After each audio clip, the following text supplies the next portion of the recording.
Well, John, does that sound silly to you? I mean, it's unrecognizable to me. And actually, no, I'll correct that. There's a small amount of people who are talking about what they think Scientology is. They spread it on the internet, and then other people read it, and they think, oh, that must be what it is. Which is why I say people really should just come into the church and see for themselves, find out what it is, and then they can make their own decisions. Read a book by L. Ron Hubbard. Pick up a book like Scientology, Fundamentals of Thought, and you can see what Scientology is, what our beliefs are, and what we practice and why, and how people can use Scientology in their lives. For this planet, and for this confederacy of the 21 adjacent stars and its 76 planets, the incident, too, it is a very long, involved, and complex incident. It's about 36 days. It starts out normally with a capture, some kind or another. Capture. And don't think of yourself as I'm trying to run a capture of having been airy-fairying around in the air and somebody something or other and got you down with a net and all that balderdash. Because people at that particular time and space were walking around in clothes which looked very remarkably like the clothes they wear at this very minute. And the cars they drove looked exactly the same, and the trains they ran looked the same, and the boats they had looked the same.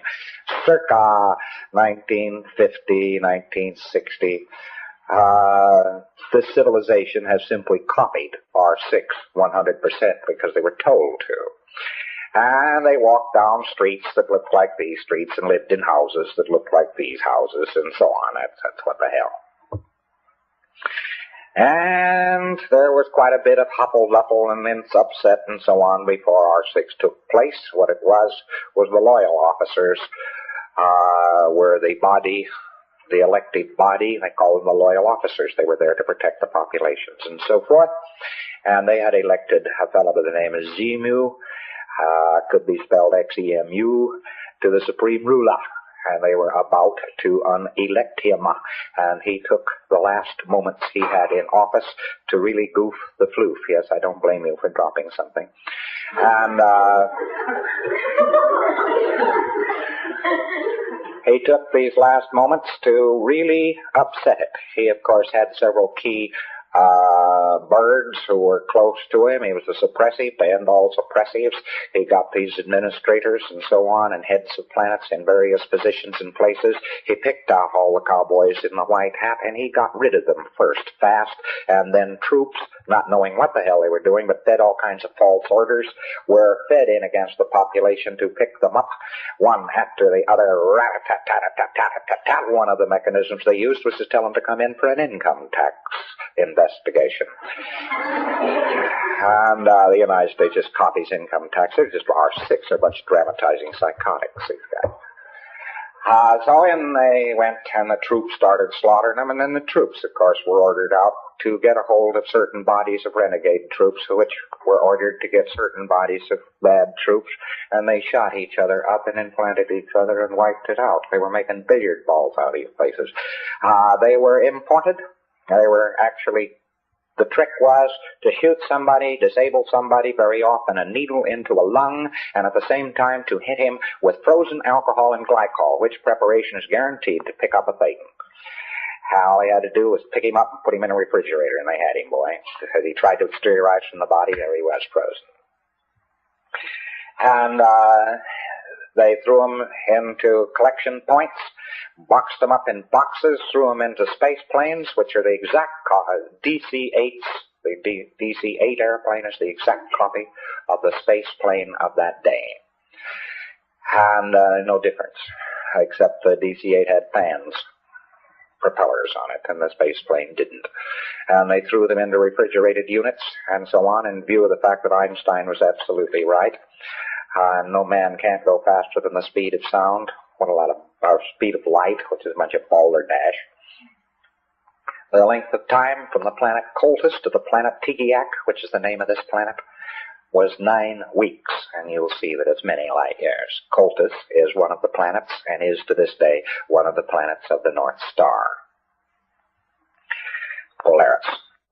And People were ferried in here by the billions and the billions and the billions, and they were ferried in here with boxes, and they were put in boxes and stacked around. And the people who were on this planet already just caught it in the teeth. They weren't bothered. Nobody bothered to pick them up. They just shot their administrators from guns and shot their control points out. And they took these people in boxes and so forth, and they dumped them, and then they set off hydrogen bombs on the top of each primary volcano there is on this particular planet.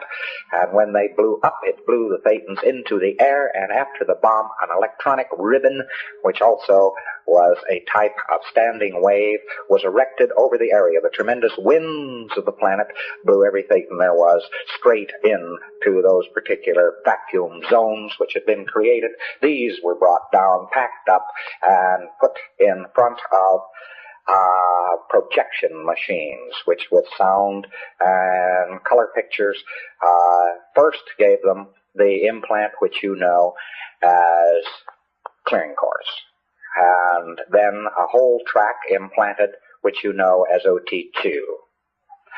After this, however, about the remainder of the 36 days, which is the bulk of them, is taken up with a 3D supercolossal motion picture, which has to do with God, the devil, space opera, etc. They go 5 pictures to 5 words, and we have the full record of what it is. And it goes on for about 36 days. Then these poor bastards were let wander out. They were then boxed up again, and the boxes were mixed, so that there were 2 assembly areas. One was Las Palmas and the other was Hawaii. And in these 2 assembly areas, they took samples from each volcano area and put it in little boxes. They had an assembly line, and at Las Palmas, it runs down the main street of Las Palmas. We've had more damned accidents on that main street you'd shake a stick at. One of our captains was feeling rather queasy until I told her, well, the old assembly line of R6 is just 25 feet from you as you lie here on the slipway. That blew the charge.